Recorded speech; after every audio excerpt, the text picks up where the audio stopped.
I'd like you to open up with me to the book of Deuteronomy, chapter 18, verse 9 through 14. We preach through the Bible here, line by line, verse by verse. We're in right now John chapter 20. On Wednesday nights, we're in Acts chapter 4. But for the next 2 weeks, I'm going to preach a message on Halloween to you. It's called Halloween Trick or Treat. Trick or Treat!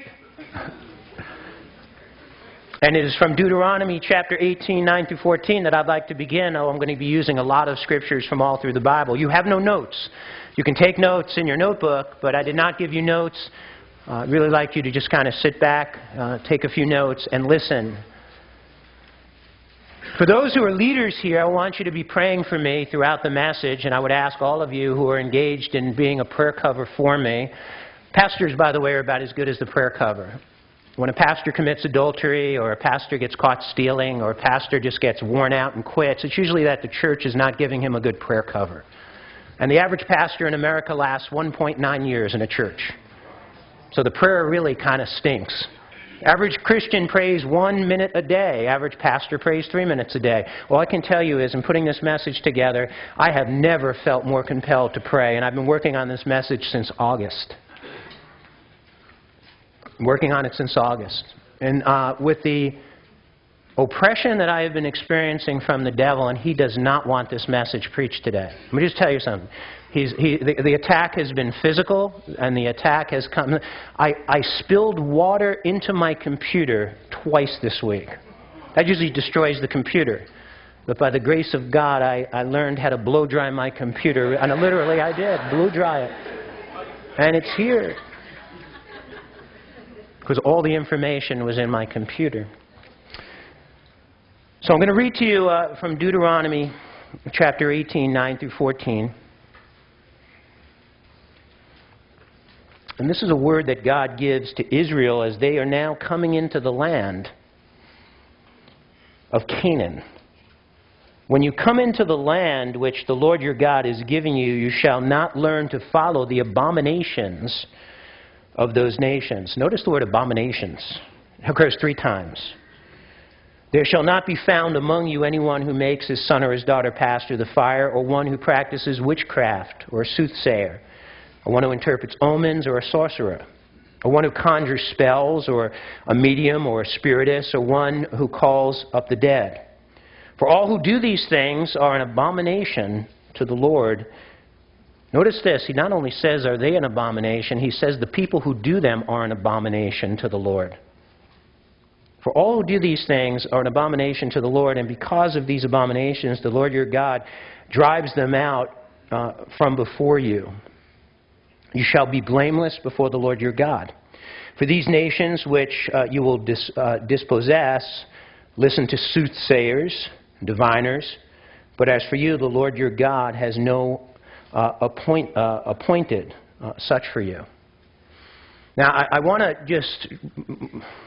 share with you a verse that God laid on my heart and what He has called me to do for the next few weeks with you. And it is from Ephesians 5:11. You might want to make a note of this. This is something, if you are a Christian, that's something we should all be doing, and it is this.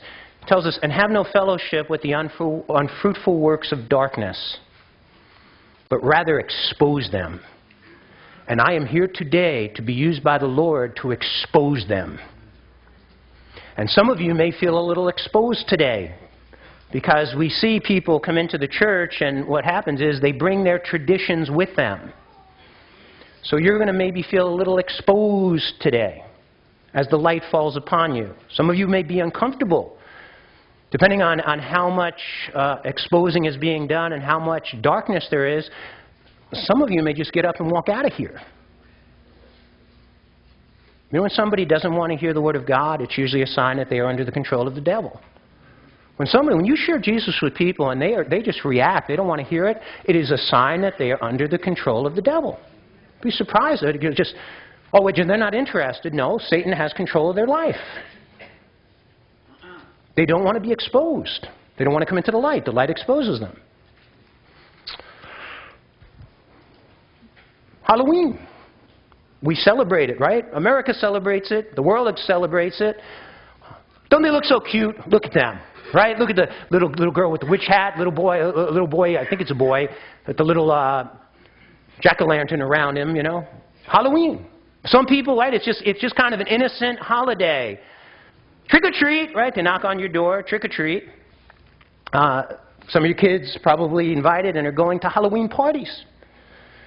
And it used to be that it was just Halloween parties for kids. Now there are more Halloween parties for adults. And you'll find on Friday and Saturday night next week there's going to be adult Halloween parties. And they just have wild parties. Halloween. It's the big, second most celebrated holiday in America. And also it's the time of the Halloween film festival. And you see stations throughout. Hey, you have all these films of Halloween gore and slashing and, right, Freddy Krueger, and they run them all day long. It's a time where people let that stuff come into their house. For some people, they're a little more daring. They'll get out the Ouija board. And today, with the video games, the demonic video games, let me tell you something. You don't need Ouija boards. You just put on the demonic video game. Engage in it. And all these internet games that kids do. And some people are really daring. You know, they'll go so far and they'll get involved with some type of demonic sacrifice.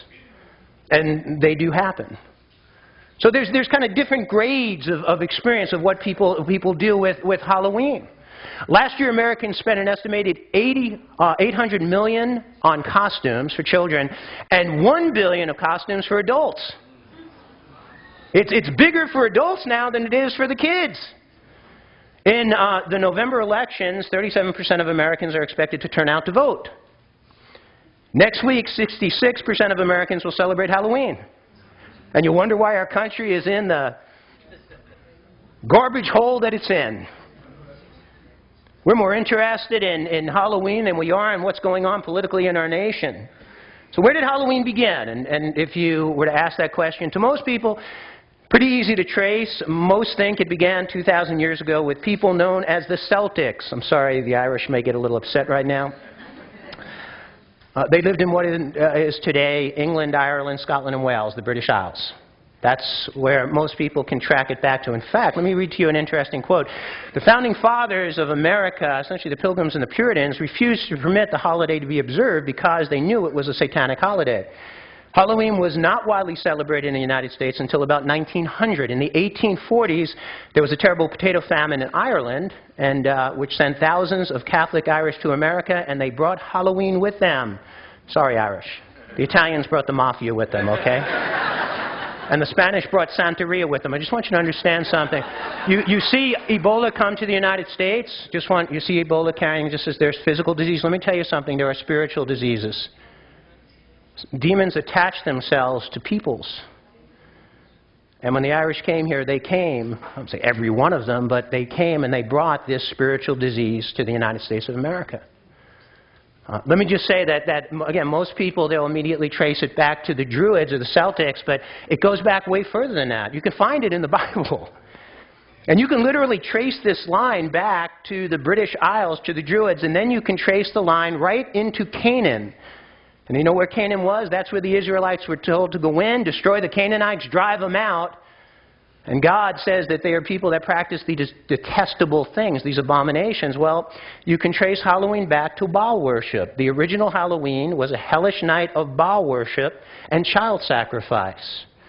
And most of our current Halloween customs derive directly from Baal rituals. On November 1st, Samhain, you notice it says Samhain.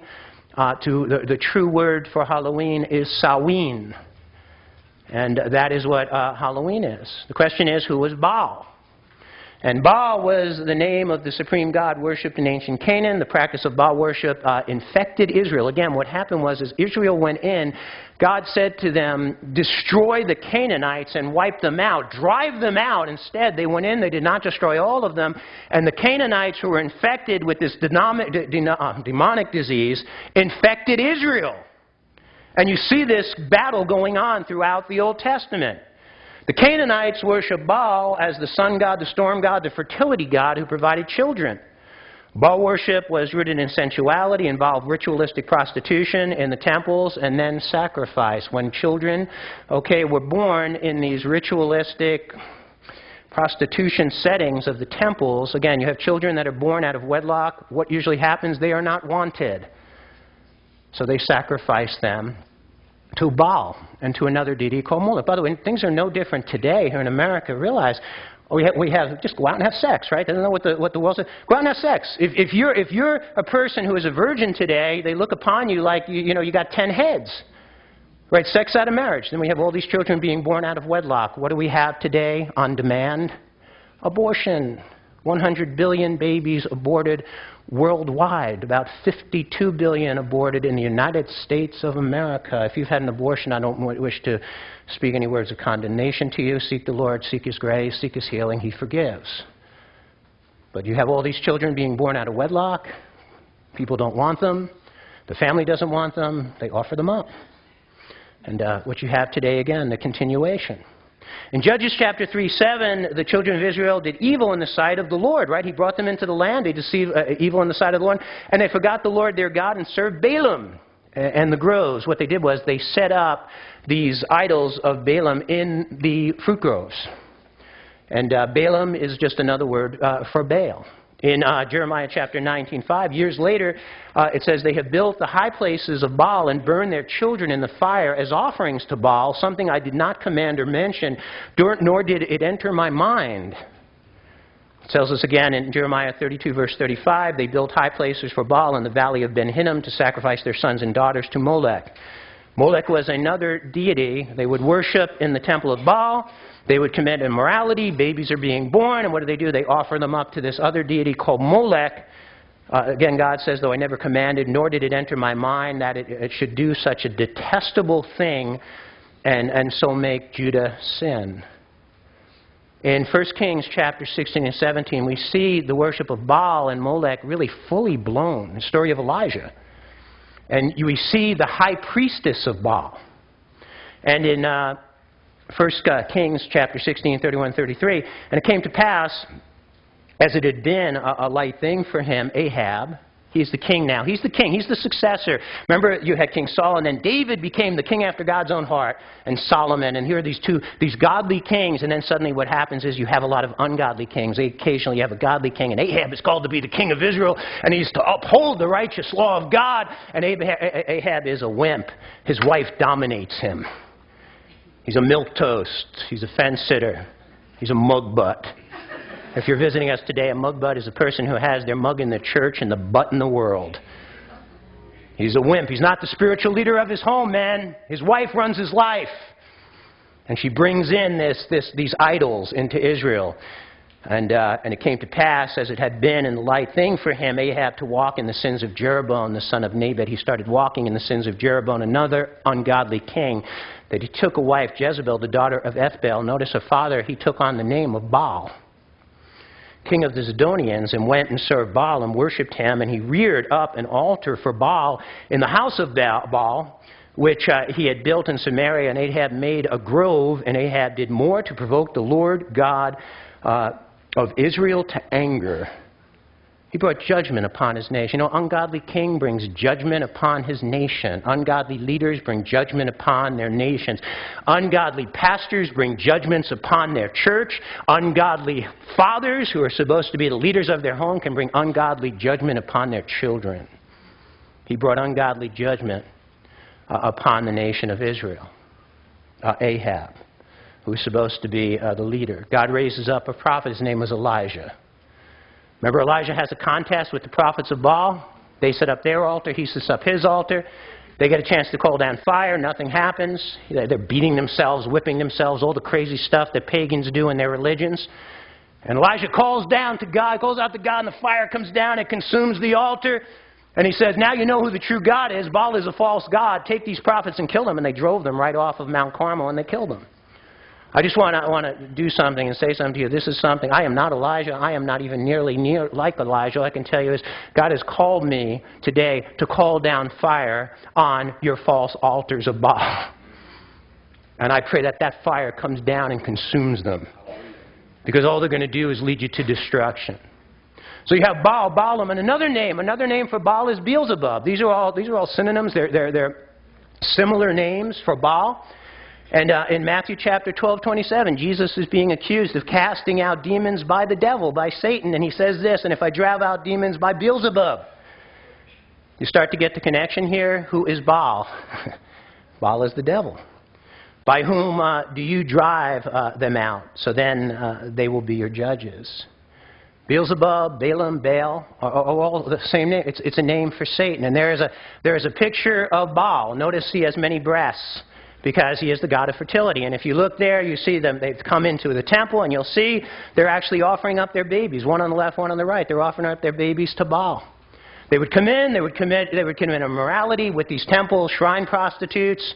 And then again, babies are born. They would offer them up to Baal, or they would offer them up to Molech. And again, there's a picture of them coming, and there's the high priest of Molech, and he's offering up the little child. Again, there's a closer look at it. They're offering the children up to Molech. Of course, things like that don't happen today. Understand what is behind all of this. 1 Corinthians 10:20 occurs without the Old Testament. No, but the sacrifices of pagans are offered to demons. The offering of a child up to Baal, the offering up a child up to Molech or any other deity in the Old Testament, there were demons behind these idols. And they were offering up the children to demons. But the sacrifices of pagans are offered to demons, not to God, and I do not want you to be participants with demons. Been to Israel a number of times. This is an altar that is right at the base of Mount Carmel that was built to Molech. And right at the altar, and you can find it just a short distance away, was an area with little baby skulls of all the babies that were offered on that altar to Molech. This is another altar. This is in the islands in the Mediterranean. Again, you can see right there, Molech has his arms out. They would bring up the child, and they would lay it up Molech, and then right there it would fall into the fire, and it would be consumed. Do not offer your children to the fire. Let's come up now. Let's come up about another 500 years. We're back in, right around the time of Jesus, in the British Isles. That is Stonehenge. Stonehenge was built to be, was a place where they would study astrology, not astronomy. Astrology is of the devil, not astronomy. There's nothing wrong with studying the stars. But astrology is an occultic practice. When people come up to me and say, hey, I know what your sign is, or what is your sign, I want to give them a sign. There's the sign of the cross. Some of you who are so caught up in this, you're practicing witchcraft. You don't even know it. So there are witches who visit Living Word frequently. They come in with their witchcraft, their astrology and their spiritism and different types of Santeria. They bring this stuff in. They're witches. Well, no, I'm a Christian. No, you're a witch. There is no harmony between Jesus and the devil. So you have Stonehenge, which the Druids basically, where they would worship, and it was a temple. It was a place where they would study astrology, and it was a place where they offered child sacrifices. And when they began to unearth Stonehenge, they found that there were over 4,000 skulls. And there are hundreds of similar Stonehenges throughout the British Isles. And at each one, when they go and they do the archaeological digs, they find baby skulls. Children's skulls, young adult skulls in these places. So there's a place, again, of sacrifice. There are almost 800,000 reported missing children in the U.S. every year. Of missing children, about 700,000 of those cases are reported family abductions. People are divorced, they have fights, one of them takes the other, and they're not harming the kid, and then the FBI or the police have to track them down, and then they resolve it in court. Non-family abductions reported amount to almost 100,000, including kidnappings, kidnappers who are acquaintances or complete strangers of the victims. A lot of those, the children are eventually returned. There is a small percentage, a number of missing children. I don't know if you ever wondered, when you're watching TV at night and you see the little child's face or the teenage face and say, do you know where so-and-so is? And I always look at my wife and say, where are they? It's like they vanished off the face of the earth. With all our technology and our police departments and the FBI and the CIA and everything else, where'd they go? A number of missing children never found. A number of law enforcement agencies believe. By the way, law enforcement agencies, there's a number of law enforcement agencies, including the FBI, that has a special task force, SRS, which is a satanic ritual sacrifice task force. A number of local departments have them. A number of missing children are never found. A number of law enforcement agencies believe that some of these missing children are SRS. Jack Roper, occult researcher with CARIS, Christian Apologetics Research and Information Service, says the time of the year where you have the highest rate of satanic ritual crimes is what? It's Halloween. It's this time of the year. I want to show you a video from Oprah, and this was a number of years ago. This woman in this video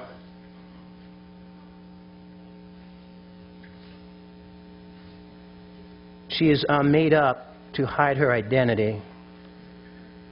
Let's see if I get this right here. Right. When I was very young, I was forced to participate in that, in which I had to sacrifice an infant. And the purpose of sacrifice is to what? Is to bring you what? What are you sacrificing for? For power. I want you to listen to it one more time. The purpose of sacrifice is to what? Is to bring you what? What are you sacrificing for? For power. In that, in which I had to sacrifice an infant. Did you hear what she just said? And I'm sorry, the purpose it's an of old sacrifice video, is to what? Is to bring you. She said that she sacrificed an infant, and she describes that she was involved in a satanic cult. She was a Jewish girl, grew up in a Jewish family. Her family were Satanists. And then she was taken, she was raped, she was beaten. Her other siblings had the same, but she was actually recruited to sacrifice an infant on an altar. Okay, this was a few years ago. Obviously, you see Oprah; she looks a lot different. She is now. This is going back in the probably about 15 years, where this video was on her show. Noted New Ager researcher Tex Mars said this about activities of witches on Halloween. Our own research confirms that on this unholy night, Halloween, witches' covens meet, drink, dance, spit out curses and spells, conjure up spirits, engage in sexual orgies, induct new members, and offer up animals and human sacrifices. Witches have become expert at covering up these sacrifices by use of cremation ovens and the use of privately owned land preserves for disposal of bodies in deeply dug graves. He goes on to say, somewhere in America in the week prior to the coming Halloween, children will be kidnapped by witches and become statistics as missing children. While chances of your children being snatched may be remote, nevertheless, we believe caution and good judgment is in order. Keep an eye on your children at all times.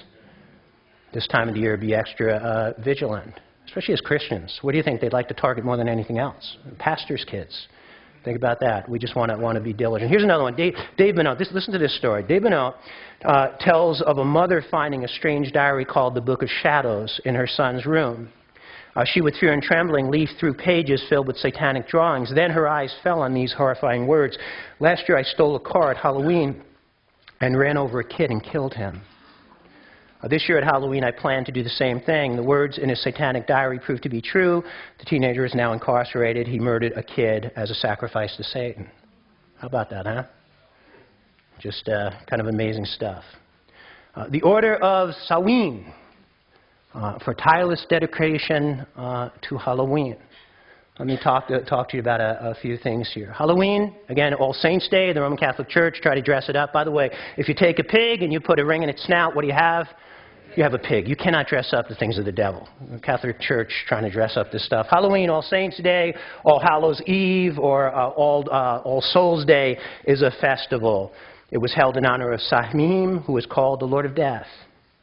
It was the Judaical belief that on the eve of the festival of Samhain, the Lord of Death called together the wicked spirits that within the past 12 months had been condemned to inhabit the bodies of animals. Samhain, there he is, the Lord of Death. We know who that is, right? We know him real well from the Scriptures. His name is Satan. Exodus chapter 20, verse 3 says, you shall have no other gods before me. And certainly not that God, right? We shall certainly not have Satan before him. It was a pagan belief that on one night of the year, the souls of the dead returned to their original homes, there to be entertained with food. If food and shelter were not provided, these evil spirits would cast spells and cause havoc towards those failing to fulfill their requests. Let me just take you on a little journey here and talk to you about a few things. Sacrifices were offered on these nights to the dead spirits, just as they were in the time of Canaan, to Moloch and Baal. So in the time of the Druids, back in those early centuries, they would take young children and they would offer them up, slitting their throat, throwing them into the fire, killing them. So let's talk a little bit about the symbols of Samhain. First, the jack-o'-lantern, the cute little jack-o'-lantern. By the way, when Sue and I first got saved and the kids were little, we used to carve jack-o'-lanterns, and when I understood this, we stopped carving jack-o'-lanterns. Just listen to what it represents. The jack-o'-lantern, the World Book Encyclopedia, 1977 edition, just so you know, I haven't made up this stuff. Volume 9, pages 24 to 26 says, and I quote, the apparently harmless lighted pumpkin face of jack-o'-lantern is an ancient symbol of a damned soul. I don't want to put a damned soul on my, on my steps. I do not want to put a damned soul on my steps. I don't want to put a damned soul on my mantle. We don't want to put some churches have damned souls right on the altar today while the person's preaching. That's not where we want to put damned souls. In the book of the Occult, Conceit, the author says on page 190, the candlelit pumpkin or skull served as a signal to mark those farms and homes that were, notice this, sympathetic to Satanists. I do not want to be identified as somebody who is sympathetic with Satanists. I don't know about you. Maybe you do. Maybe you got one right there the front of your house right now. And do you want to be associated and they found that you're sympathetic with Satan and thus deserving of mercy when the terror trick-or-treat of the night began. Ephesians chapter 5, 7 through 11, therefore do not become partners with them. For at one time you were in darkness, but now you are in light, the light of the Lord. Walk as children of light, for the fruit of the light is found in all that is good and right and true, and try to discern what is pleasing to the Lord. Take no part in the unfruitful works of darkness, but instead expose them. Why would we be ever doing something like that if we understood it? I'm putting a Daddy, we're not going to do jack-o'-lanterns. No, we're not, because we're not sympathetic with the devil. We're sympathetic with the Lord. Costumes. Oh, look at those cute costumes. Look at those. Oh, I feel cute.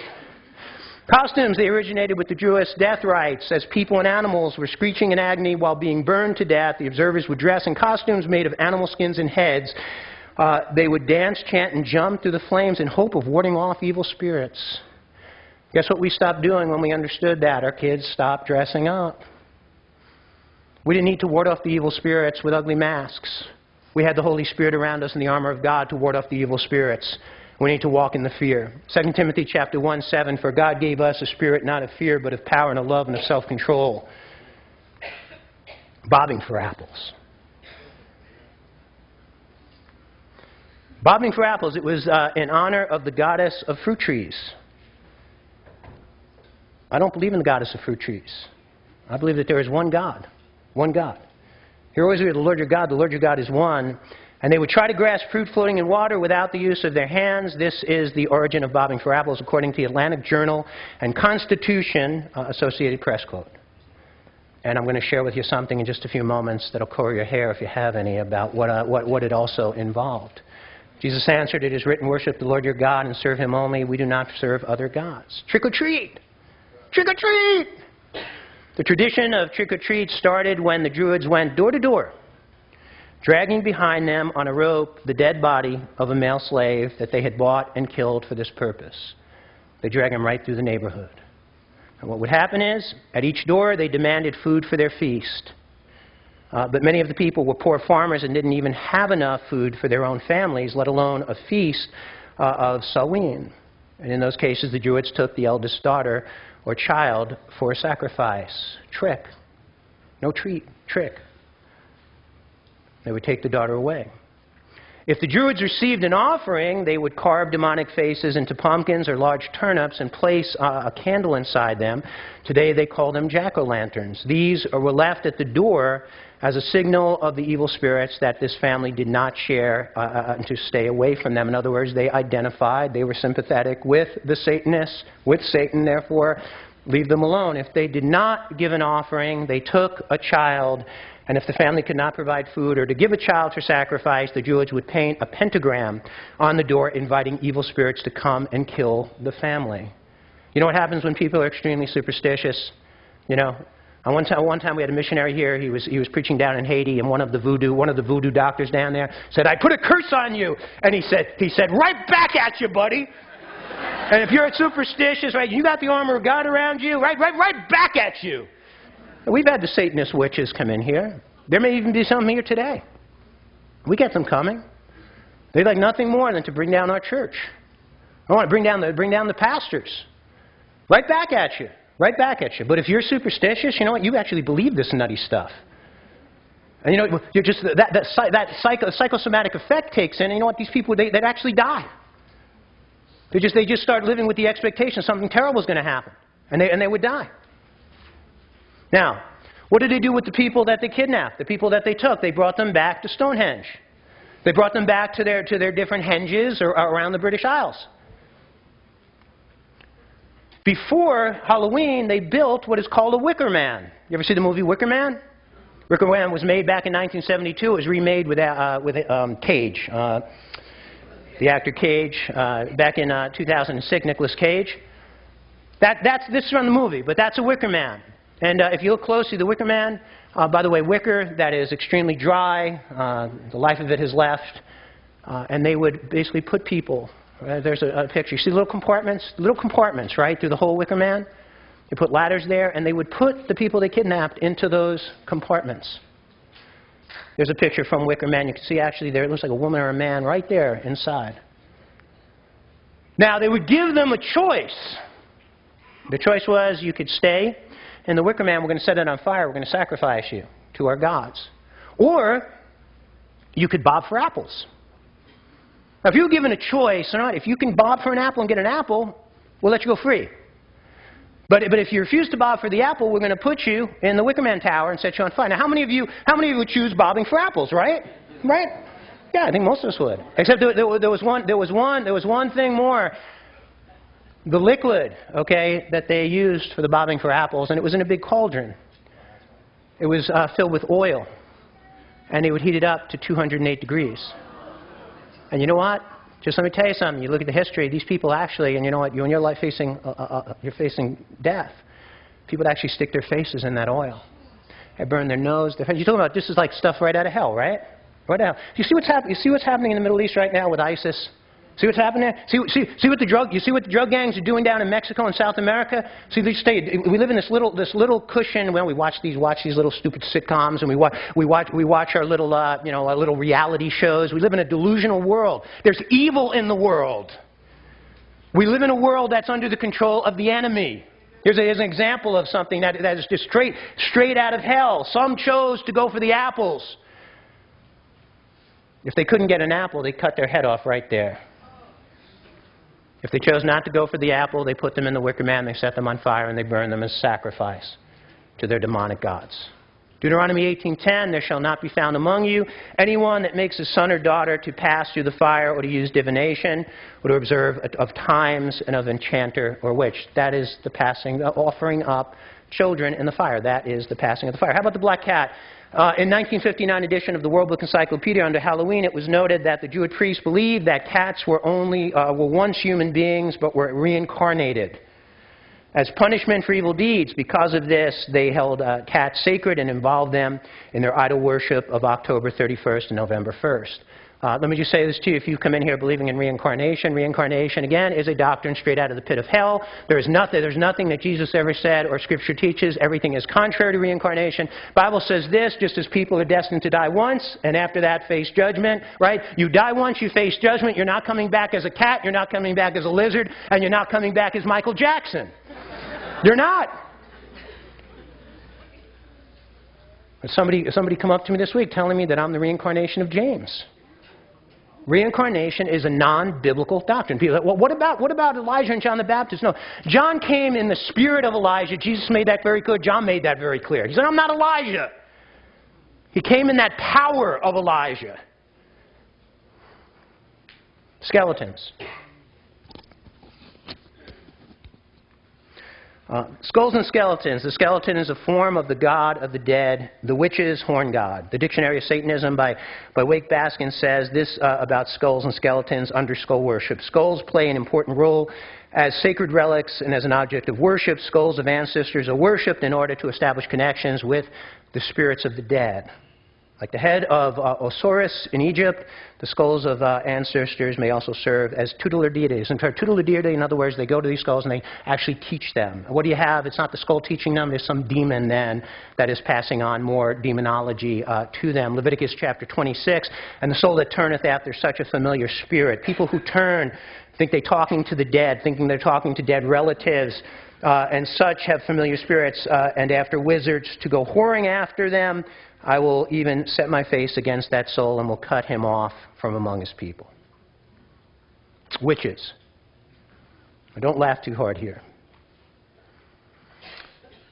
The word witch comes from the Anglo-Saxon Wicca, or wise one. Witches were thought to be possessors of magic. Witches who worship the deities of nature have living talismen.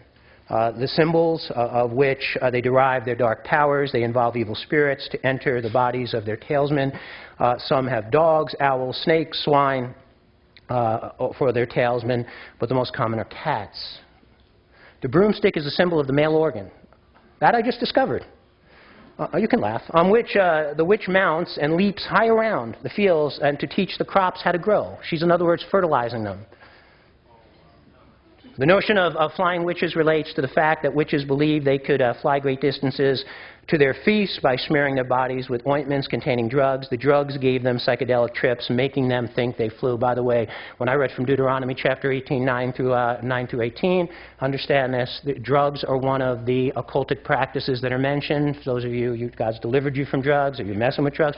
Drugs put you in direct contact with Satan. People who have come out of the occult say that all the occultic practices cannot compare to what drugs do in putting you right into the realm of darkness. Satan can get right into your life, get control of your life, and his goal is to destroy your life. Destroy your soul, destroy your body, destroy everything. Witches, again, and Satanists take Halloween seriously. It is their day. That's why I cannot wonder why a Christian would want it to be their day. In modern day Satanism, witchcraft covens, this is the day when Satan himself comes to fellowship with his followers. Now you see two covens, an old coven and a new coven. They dress very different today. They don't look quite like witches. They look like college students, right? Witches practicing witchcraft. Exodus chapter 22:18, thou shalt not suffer a witch to live. Deuteronomy 18:10, there shall not be found among you anyone that makes his son or his daughter to pass through the fire, or the use of divination, or an observer of times, or an enchanter, or a witch. We don't burn them. God told Israel to destroy them and drive them out of the land. We're in a different time. We're in a different covenant with God right now. I'll tell you one thing. We expose them. We expose them. We expose them with the truth. We'll stand there and accept it.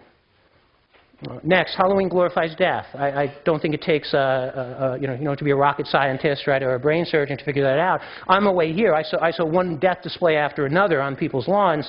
The Druid festival of Samhain was a celebration of death, strutting its hellish death images of skulls, skeletons, ghosts, demons, devils, and incarnate evil. Today's Halloween glorifies death. The grand marshal of the Halloween parade is and always has been death.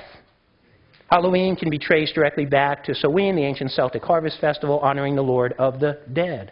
All you have to do, again, is go and look in people's lawn. I don't know anybody who... Why would you want to put gravestones on your lawn? I mean, why would you want to do that? I mean, just look at this. Why would you want to put dead bodies on your lawn? How about oh, isn't he so cute? Why would you want to dress your kid up like a dead person? You know, here's another one. Here's Butch, right? He's an axe murderer. Why would you do something like that, you know, to your child? How about this one? This is child abuse. This is child abuse. These parents thought this was really cute. This is child abuse. Why would you do something like that? Kids, kids dressing up as vampires and witches and monsters. How about the adults? Adults dressing up like zombies. Now, some of you watch that show. Folks, let the devil come in your house. Let him have, give him the keys to your children's minds and hearts. Just give it to him. I watched the show once. I watched it once. I'll never watch it again. I don't know how you can sit there and watch this garbage. And I'm tough. I'm tough. Hey, I walked in when somebody hung themselves.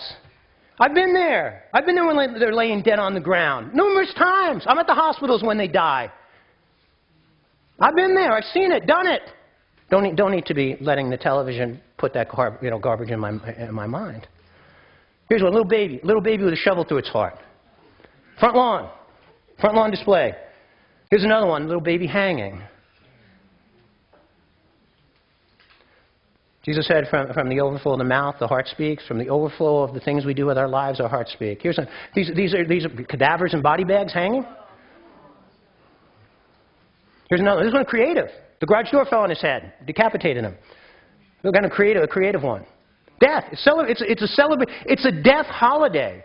It is the celebration of death. Death, death, death. I mean, just like these are grotesque pictures. And I was really selective in picking what I picked because I could have gone even worse. It's a celebration of death. And we have some heroic soldiers here, peacemakers. God bless you guys who went over and you fought in Afghanistan, Iraq. You're peacemakers. Jesus said, blessed are the peacemakers. I know you had to do really tough things. If somebody came in here right now and was threatening our church, I wouldn't think twice about taking them out. I would do everything I can to take the person out. God bless you. You're peacemakers. Don't come back with a sense of condemnation. Some of you guys come back and said, I had to shoot some people. I had to hurt some people. You did was right. These were people who were threatening. They were threatening our nation. They were threatening other nations. You did a great thing. But all you need to do is go talk to some of our soldiers here about real death. Go talk to them, what they saw. Why would you ever want to celebrate death? The devil glorifies death. Hebrews chapter 2:14 says that through death, he, Jesus, might destroy him who had the power of death, that is the devil. Listen to this verse. Listen to this. This is one we should take to heart. Proverbs 8:36. All they that hate the Lord love death. Hey, you really love death? You're really caught up in the slasher movies and all that? Just look at yourself. How could you be loving that stuff and be loving the Lord? Right? There's something wrong. You know, there's an old saying, and I talk to people at times, they're caught up in the occult, they're caught up in stuff, and they're like, oh, but I really love Jesus. Listen, old saying, don't pee down my back and tell me it's raining. Don't do it.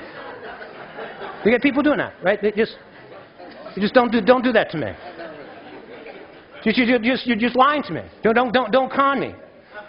Hey, Deuteronomy chapter 30, verse 19. This day I call the heavens and the earth as a witness against you that I have set before you life and death. This is every human being. God sets before you life and he sets before you death. Blessings and curses. Now choose life so that your children may live. Why would you choose death? Why would you choose death? And now I understand if you've been in ignorance, you didn't understand this stuff. Why would you let that death culture come in to your lives, to your marriage, to your families, to your kids? Choose life. I want to choose life. I want to live an abundant life. I want to experience life. Halloween is a covenant with death and with hell. Not done yet. Halloween, a day to dress and act like a slut. I had to stop. I was looking for adult Halloween costumes. I couldn't even look. Pornography. It was amazing. Here, look at this. Found this online. Summy cards. I can't decide this Halloween whether to go as a slutty witch, a slutty nurse, a slutty squirrel, or just a total slut. Did you ever see the women, the way they dress on Halloween?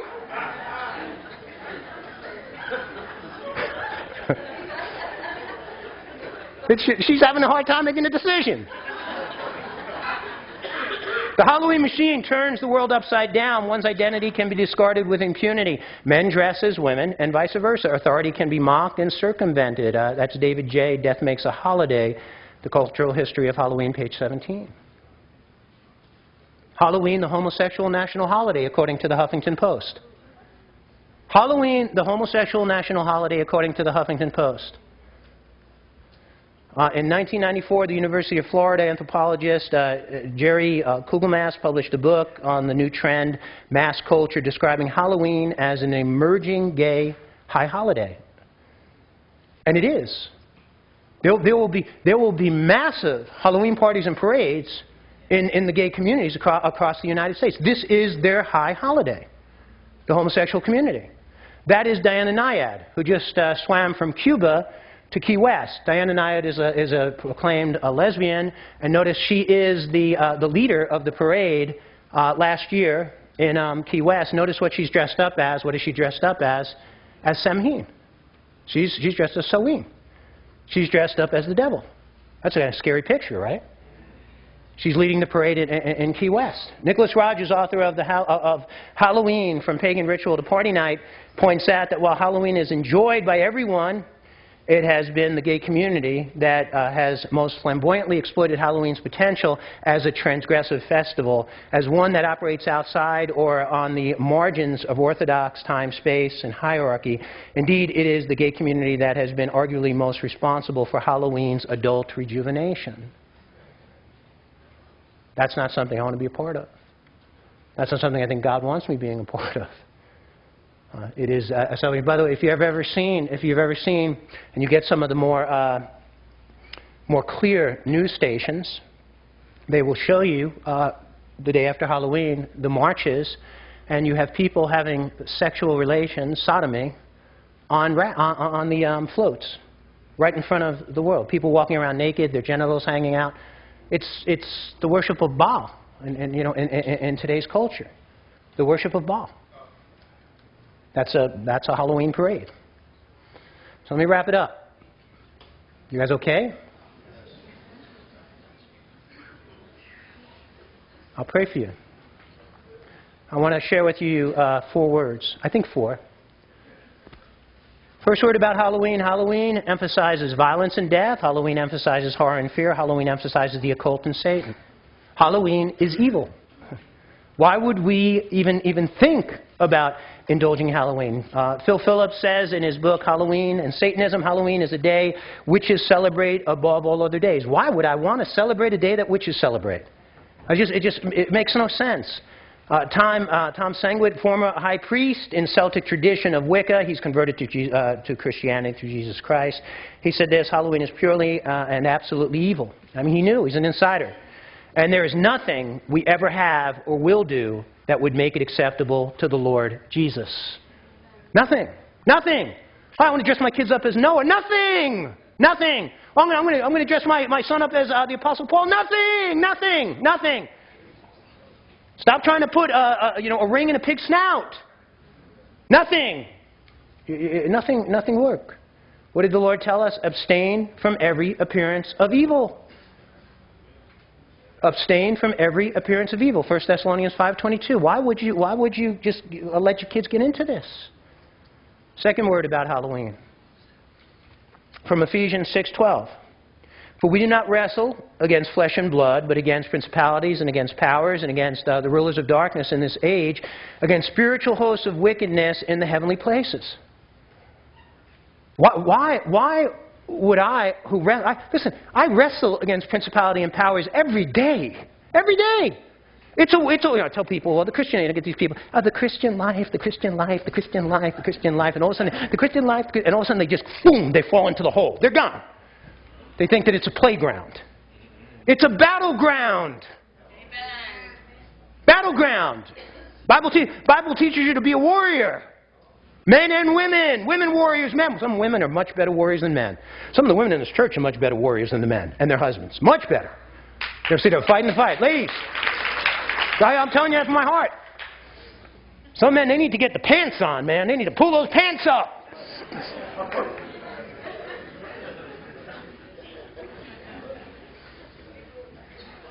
You fight against the devil. You wrestle against principalities and powers.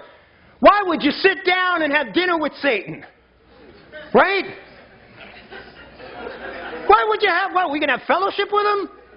Well, it's only once a year. Everybody does it. Right? You ever hear that? Everybody does it. That's what your kids are going to say. Everybody's doing it. Everybody's not doing it. Everybody's not doing it. Why? I'm going to live for Christ. I'm going to live for Christ 364 days a year. But on that day, you know what? I'm going to let Satan come and have dinner with us. It's only one day. What? You're fighting with him, battling with him. Now you're going to sit down and fellowship with him? 1 Corinthians chapter 6:15. Do not be yoked together with unbelievers. For what do righteousness and wickedness have in common? Or what do fellowship? Or what fellowship can light have with darkness? What?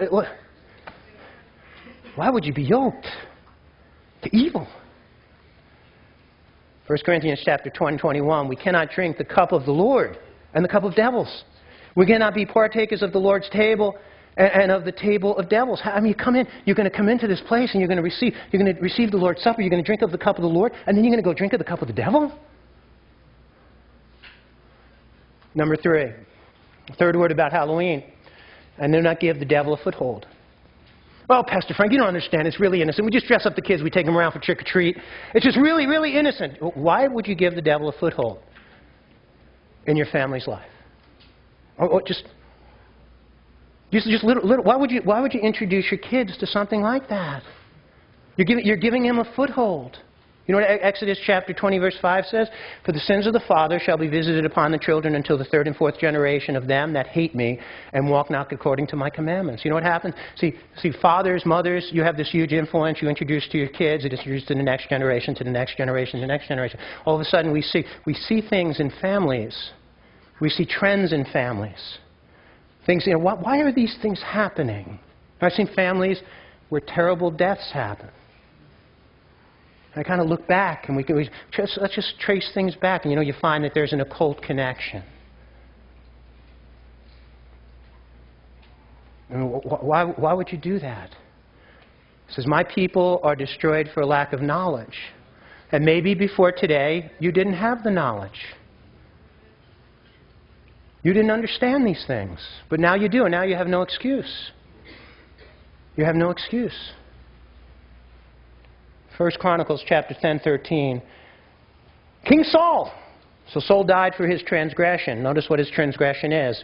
Which he committed against the Lord, even against the word of the Lord, which he kept not. And also for asking counsel of one that had a familiar spirit to inquire of it. You know what Saul did? He went to a witch, the witch of Endor. You know what? It cost him his life. You're messing around with dark stuff, folks. You're messing around with dark stuff. Fourth word about Halloween. Now therefore fear the Lord, serve him in sincerity and in truth, and put away. Put away the gods which your fathers served on the other side of the river and in Egypt. Serve the Lord. You got Halloween paraphernalia around your house? You got the jack-o'-lantern? Go kick that. You put a hole in put your foot through that jack-o'-lantern and throw it in the garbage. Throw the costumes out, throw the garbage out. Hey, listen, let me tell you, next week, it's only part one. Next week I'm going to get into Deuteronomy 18 with you and talk about the occult. You know, I went to a family a number of years ago down in Bloomfield. We went to this family, and I get invited into a lot of stuff, and a lot of stuff, you know what, people tell me it's demonic, and you know what, there may be some demonic influence, but a lot of it, people's imaginations, there's a lot of just weird stuff going on in their head. We went down to this family in Bloomfield, and there was major demonic presence in that house, and there were some bad things happening. There was drug addiction happening in the house. There was attempted suicide happening in the house. There was really bad stuff happening in the family. And my associate at the time, Rich D'Angelo, he and I sat with the family. We went in there, we prayed. We went in kind of not being prepared. And boy, let me tell you, what we did then, we had a prayer meeting. We just had a prayer meeting and prayed. And the woman who brought us in, she had given her life to Christ, the mother. And then we started to search. You know what we found? Started talking, are there any occultic things in this house? All of a sudden the kid goes in, he brings out a Ouija board. Said, are there any occultic books? And they said, well, no. And we went in and we looked, and they have this little bookshelf filled with occultic books. New Age books. Books, self-help books under the guise of self-help that are filled with all, but be careful, those of you who get into self-help stuff. Some really weird stuff out there in the self-help community. I'm telling you, as somebody who goes out and does motivational speaking. Really weird demonic stuff. That easily, and just in the self-help environment, the person's all charismatic and everything, they suck you right in. And before you know it, you're believing that you have these psychedelic powers to do all these supernatural things. You don't. But the devil sure is going to come in and deceive you and make you think you do. All of a sudden, we start finding all these demonic things in this house. And we took them out. We dumped them. We dumped them in the garbage. But all of a sudden, we're seeing that there were things that were causing, that had led up to this. What do you got? You see, again, put away this stuff. You know, some of you, you're into Santeria? Go home and get rid of every little trace of it. You got occultic books on your shelves? Get rid of them. And then notice what the Word of God says. And if it seems evil to you to serve the Lord, and some of you may be sitting there and, you know what, this is too much for me. I don't want to be so serious about Jesus Christ. I like having one foot in the world and one foot in the church, and this is just where I like to be. And so I know some of you, that's where you are. I know you're there. I get down on my knees and I pray for you every day. When I think of you, the Spirit is grieving over your life, your marriage, and your family. He's grieving. I didn't tell you as a pastor. One of the hardest things you become a pastor, you're pastoring people, and when you go to pray for them, and your spirit grieves, you're just grieving. I'm like, Lord, I don't like this. I like being happy. I really do. I like being joyful. I like embracing. That's how I am most of the time. And all of a sudden you go into prayer and you're grieving over and say, well, Lord, what's going on? Why is there all this grief? The Holy Spirit sharing the Spirit of the Lord. And just grieving over these people's lives.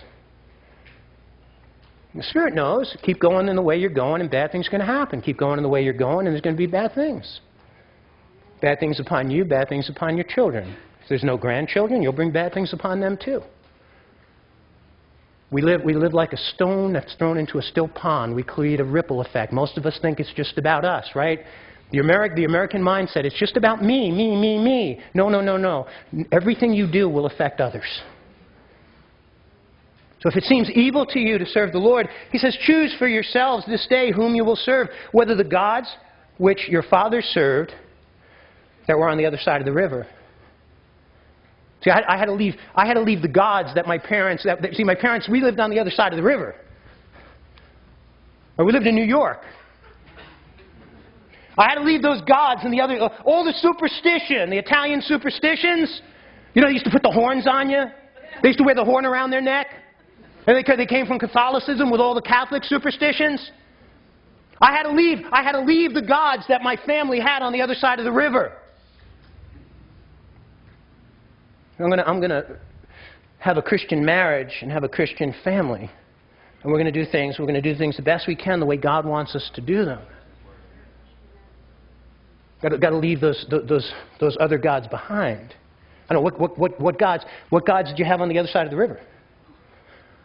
As a child, at 3 years old, in a tenement apartment on 51st Street between 10th and 11th in New York, all I can tell you is, one day, I'm in bed, and I'm trying to get out of bed. It's like in the middle of the night, and I'm trying to get out of bed. Have you ever had an experience where you felt something holding you down? Anybody? Right, I ask people this, and you get 10% of the room raises their hand. I've had men come to me, grown men saying to me that, hey, last week, I'm in bed, and something is holding me down. I'm telling you, I'm a little kid, and all of a sudden, I feel this demonic presence. I didn't know it was a demonic presence. And I'm going, and I can't breathe. I'm like trying to push myself up. Yeah, my family was into all kinds of voodoo. They were into the Catholic voodoo, filled with superstitions, and they were into all the Italian voodoo. When the demons had gotten in there. They were heavy into Halloween and Halloween parties. Had to leave that all behind. Had to leave that behind. Whether the gods which your fathers served that were on the other side of the river, or the gods of the Amorites in whose land you dwell. Here it is, folks. But as for me and my household, we will serve the Lord. If you're with me, stand up. If you're not, sit down. If you're with me, stand up. If you're not, sit down. Say it with me. As for me and my household, we will serve the Lord. One more time. As for me and my household, we will serve the Lord. Amen. Serve the Lord. And you will have blessing over your families. You will have blessing over your lives. He'll put a hedge around you. Amen.